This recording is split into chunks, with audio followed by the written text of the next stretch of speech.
Local ট্রেনে জনসংযোগে রচনা Bandyopadhyay. Bandel station থেকে ট্রেনে চড়ে ভোট প্রচারে হুগলির তৃণমূল প্রার্থী। রেল যাত্রীদের সঙ্গে কথা বলেন রচনা। চন্দননগর স্টেশনে নেমে চায়ের আড্ডায়ও রচনা বন্দ্যোপাধ্যায়। চন্দননগর হাসপাতালের এক চিকিৎসক রচনাকে গানও শোনান। দেখছেন সেই ছবি, চন্দননগর স্টেশনে চায়ের আড্ডা, তার আগে একেবারে ট্রেনে উঠে জনসংযোগ রচনা বন্দ্যোপাধ্যায়।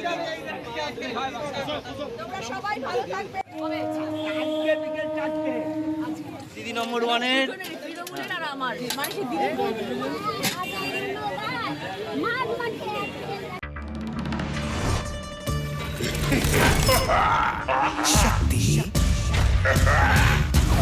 डबल डबल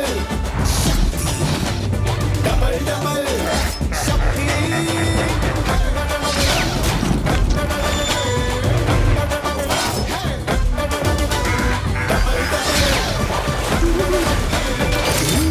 नया स्पार्कल नींबू और ऑरेंज की डबल शक्ति के साथ कड़ी चिकनाई हटाए और बदबू भी दूर करे। রেল যাত্রীদের সঙ্গে কথা বলেন, জনসংযোগ করেন, চন্দননগর স্টেশনে নেমে তারপর চায়ের আড্ডাও দেন আর রচনা বন্দ্যোপাধ্যায়কে গান শোনালেন এক চিকিৎসক।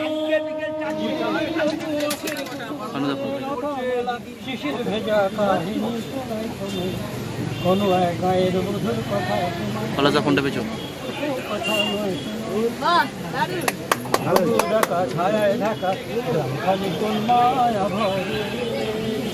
ক্লান্তজনের হাত ছাড়ি কাছে করে আদর করে সোহাগ ভরে নীল শালুকের দোলন দিয়ে রং ফালুকে ঘুম পড়ে ঘুম পড়া কখন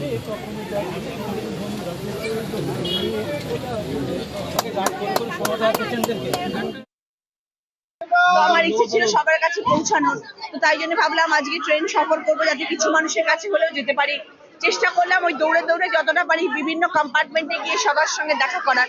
এটা আমার ইচ্ছে ছিল, তাই করলাম। সবার সঙ্গে অ্যাটলিস্ট তারাও তো নিত্য প্রয়োজনীয় যাত্রী, তাদের পাশেও তাদেরও ইচ্ছে করে দেখা করা, তাই জন্য তাদের কাছে গিয়ে দেখা করে এলাম।